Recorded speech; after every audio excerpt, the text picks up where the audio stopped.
do the thing where you like put it in, make your biceps bigger?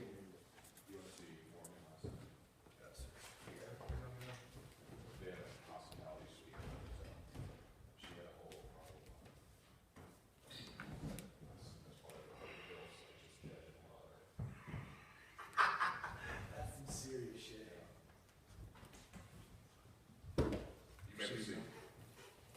Sir, could you please state your name for the record? My name is Harry Lansing. Mr. Lansing, where do you live? I live in Westlake. Is that in South Texas? No, it's actually across the river, East Texas. Mr. Lansing, where do you work? I work in Alistair City. I'm an architect. Mr. Lansing, what's your educational background? A postgrad degree in architecture from Alistair City University. Where did you get your undergraduate degree? In Riverbend. I went to high school in Riverbend, about 15 miles north of Alistair City. Yes, Mr. Lansing, but where did you get your undergraduate degree?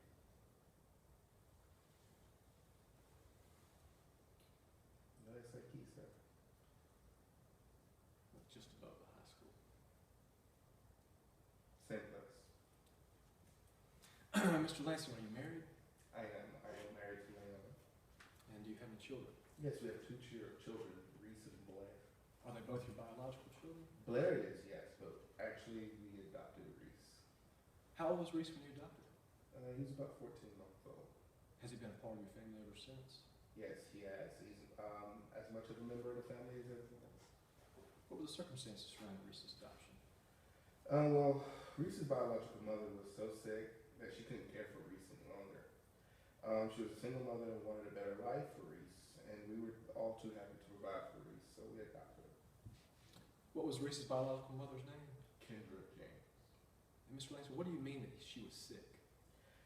She had severe health problems related to her kidneys that caused her to seek adoption for Reese. What happened after the adoption of Mrs. James?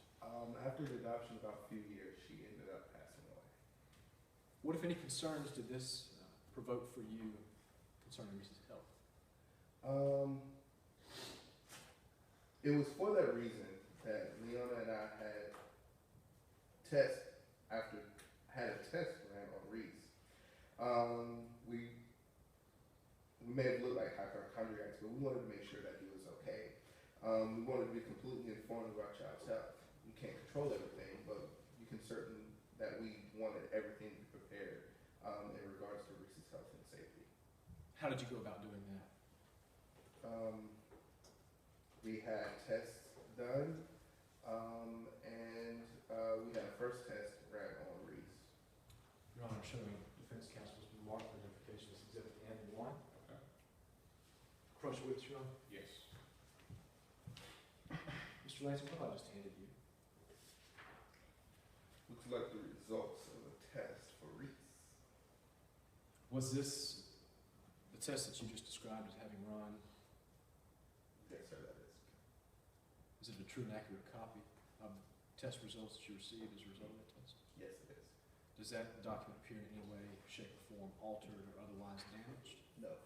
Your Honor, this time, counsel for the plaintiffs moves to admit Exhibit N1 into evidence. Any objection to Exhibit N1? No, no objection, Your All right, without objection, Exhibit N1 will be entered into evidence this time. May I publish it to the jury, Your Honor? You may.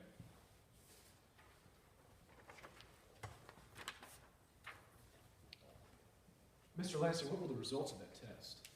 To find out that Reese had a genetic disorder for kids. You ready, Alex? Yep. Your Honor, members of the jury, this case is about numbers. And those numbers don't tell the whole story. Now, before we go into the specifics, I'm going to ask you to think about a simple childhood exercise. I'm going to ask you to think about a paint-by-numbers picture. Now, you may have done this, you may have had a child do this. But in that picture are shapes set out with numbers in them. Each number corresponds to a color. And as you begin to fill in those squares or circles or shapes with the corresponding colors, picture takes shape. And when you're done, you're left with a beautiful picture. But if you don't fill in all of those spaces, if you leave out some of those colors, you're left with less than the full picture. And you won't be able to see the full story. Members of the jury, my name is Ben Hebner, and I, alongside my co-counsel, Ms. Amanda Stearns, intend to give you the full picture. We intend to give you all of the information regarding Reese Lansing and Alistair City Charity Hospital. Now let's talk about what brought us into court today.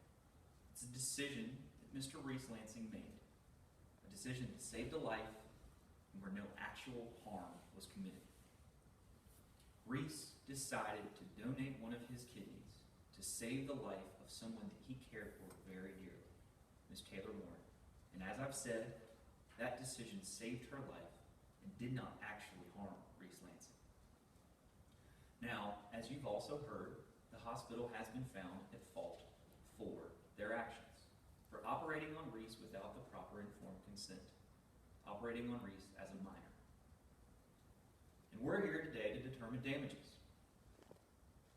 But you should know, before you determine or consider any damages, that liability and damages are two separate entities.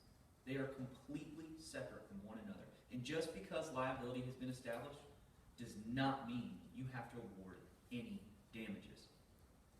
And those damages are not going to Reese. They're going to Reese's parents. Now you're going to hear about two different kinds of damages as we proceed today. The first, actual damages.